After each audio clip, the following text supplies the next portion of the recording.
उत्तर प्रदेश के जनपद लखीमपुर खीरी में कथित रूप से केंद्रीय गृह राज्य मंत्री के पुत्र और उनके समर्थकों द्वारा थार गाड़ी से आंदोलित किसानों को कुचलने के आरोप लगे हैं, जिससे कई लोगों की मौत भी हो चुकी है। इस मामले में पुलिस द्वारा रिपोर्ट दर्ज कर ली गई है। वहीं इस घटना में रामपुर के किसान गुरजीत सिंह कोटिया भी घायल हुए हैं, जिनका उपचार अस्पताल में जारी है। घायल किसान पिछले कई महीनों से अपने घर वालों को छोड़कर केंद्र सरकार द्वारा पारित बिलों विरोध में जारी किसान आंदोलन का हिस्सा बने हुए हैं। उनके घायल अवस्था व आंदोलन में भाग लेने पर क्या कुछ कहना है परिवार वालों का, आइए सुनाते हैं और दिखाते भी हैं उनके परिजनों की जुबानी। परेशानी यही है कि घर को भी देखना है, अपने बच्चों को भी देखना है, बुजुर्ग ससुर है हमारे, उनको भी मुझे देखना पड़ रहा है। वो तो रहते ही बाहर धरने पे हैं। ये की परेशानी हम झेल रहे हैं, हम झेल भी रहे हैं सरकार की वजह से। अगर सरकार अच्छी होती तो हमें ये दिन देखने ना पड़ते। अच्छा नहीं लगता, जब वो घर में होते थे तब अच्छा लगता था, अब नहीं अच्छा लगता। तो आप क्या कहना चाहेंगे सरकार से? कि अपने कानून वापस लें। जनपद रामपुर में तहसील बिलासपुर क्षेत्र किसानों का गढ़ माना जाता है। ये इलाका तराई बेल्ट के साथ ही मिनी पंजाब भी कहलाता है।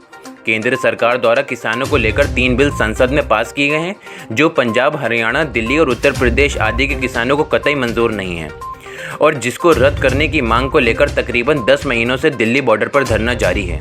अब जैसे जैसे यूपी विधानसभा चुनाव नजदीक आ रहे हैं, किसान भाजपा सरकारों के विरोध में खुलकर सामने आते जा रहे हैं। इसी क्रम में जनपद रामपुर के किसान भी बड़ी मजबूती के साथ सरकार विरोधी आंदोलन और धरनों का अहम हिस्सा बनते जा रहे हैं। जनपद रामपुर की बिलासपुर तहसील क्षेत्र के सैकड़ों किसानों में से एक गुरजीत सिंह कोटिया हैं, जो पिछले 10 महीनों से किसान आंदोलन का हिस्सा बने हुए हैं। उन्होंने पूरी तरह से अपना घर बार छोड़ रखा है। यही नहीं, वे लखीमपुर खीरी में आयोजित मुख्यमंत्री केशव प्रसाद मौर्य के कार्यक्रम का विरोध करने अपने साथियों के साथ पहुंचे थे, जहां पर वह दिल को दहला देने वाली घटना का शिकार भी हो गए। हालांकि गनीमत रही कि उनके साथ ज़्यादा बड़ी अनहोनी नहीं हुई और शरीर पर चोटें ही आईं। घायल अवस्था में गुरजीत सिंह कोटिया को अस्पताल में भर्ती कराया गया है, जहां पर उनका उपचार जारी है। वहीं उनकी पत्नी, पुत्री व पति आज भी उनकी सलामती की दुआ ईश्वर से करते नहीं थक रहे हैं। परिवार की हालत खस्ता है। खेती बाड़ी भी पत्नी व पुत्री के हवाले है। बूढ़े पिता भी अधिकतर बीमार रहते हैं, लेकिन बावजूद इसके वे किसान आंदोलन का हिस्सा बना रहना चाहते हैं।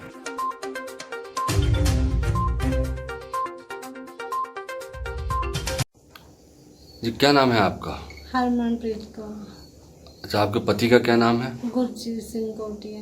अच्छा, तो गुरजीत सिंह कोटिया जी की जो चोट लगी है, टांग टूटी, वो कहाँ टूटी, क्या हुआ, पूरा मामला क्या है? वो आंदोलन पे गए थे सर। कहाँ? आंदोलन पे गए थे किसान। कहाँ पर? लखीमपुर। अच्छा, तो क्या हुआ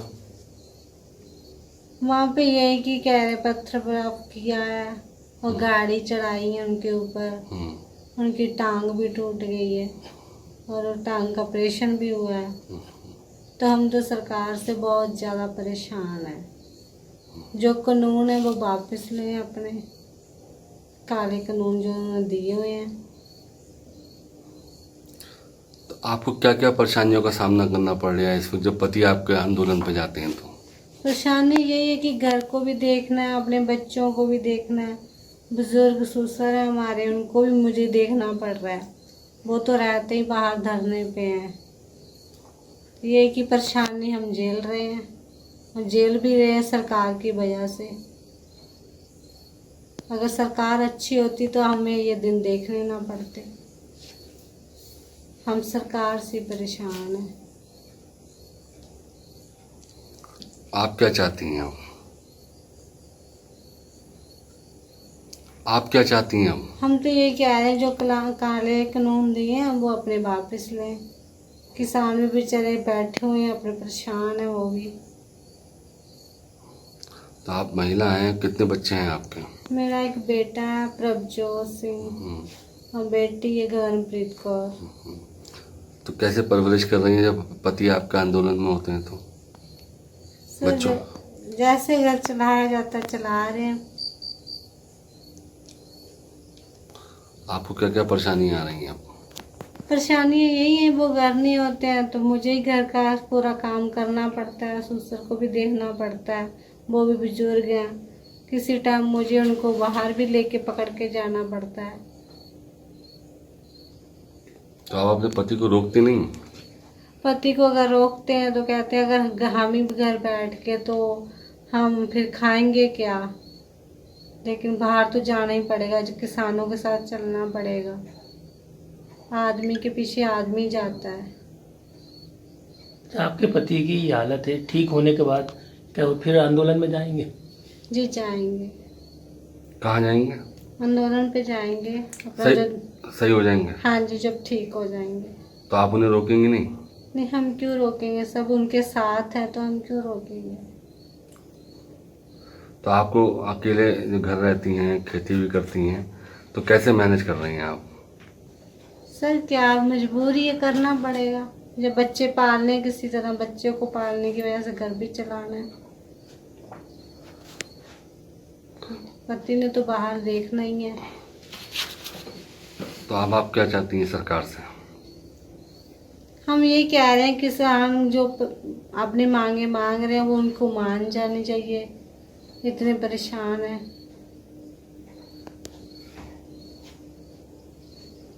पति की तबीयत कैसी है अब आपकी? अभी तो टांग का ऑपरेशन हुआ है, अभी तो थोड़ा ठीक है।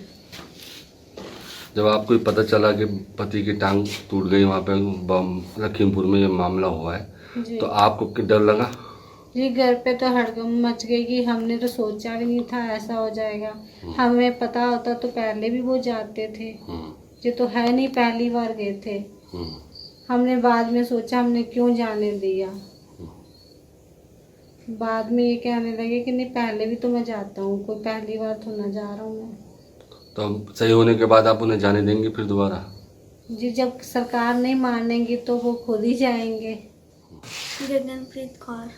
गगन जी, गगनप्रीत कौर कौन सी क्लास में पढ़ती हैं आप? 6th B। अच्छा, 6th B। तो पढ़ाई कर रही हैं आप अभी? जी। अच्छा, ये जो फादर आपका किसान आंदोलन में जाते हैं, तो आप कैसा लगता है आपको? जाना तो चाहिए, अब सरकार अपनी नहीं ले रही कानून, तो जाएंगे। अच्छा, लखीमपुर में जो फादर के आपके डैडी के साथ ये हादसा हुआ, टांग उनकी टूटी, तो क्या लगा आपको? अच्छा नहीं लगता। जब वो घर में होते थे तब अच्छा लगता था, अब नहीं अच्छा लगता। तो आप क्या कहना चाहेंगे सरकार से? कि अपने कानून वापस लें। पापा सही हो जाएंगे तो फिर क्या आंदोलन, किसान आंदोलन में जाएंगे तो आप जाने देंगी? जी जाने देंगे। क्यों? अपने कानून वापस नहीं लेंगे तो फिर तो जाने देंगे। आपको डर लगता है? लगता तो है थोड़ा सा। फिर क्या सोचती हैं आप सरकार के बारे में? अपने कानून लें। रामपुर से फहद खान के साथ तासीन मोहम्मद फयाज खान हैं। और अभी तक आपने हमारा YouTube चैनल सब्सक्राइब नहीं किया है तो बिना देर किए सब्सक्राइब कीजिए और घंटी की आकृति का बटन दबाएं ताकि हमारा ताज़ा वीडियो अब तक सबसे पहले पहुंचे।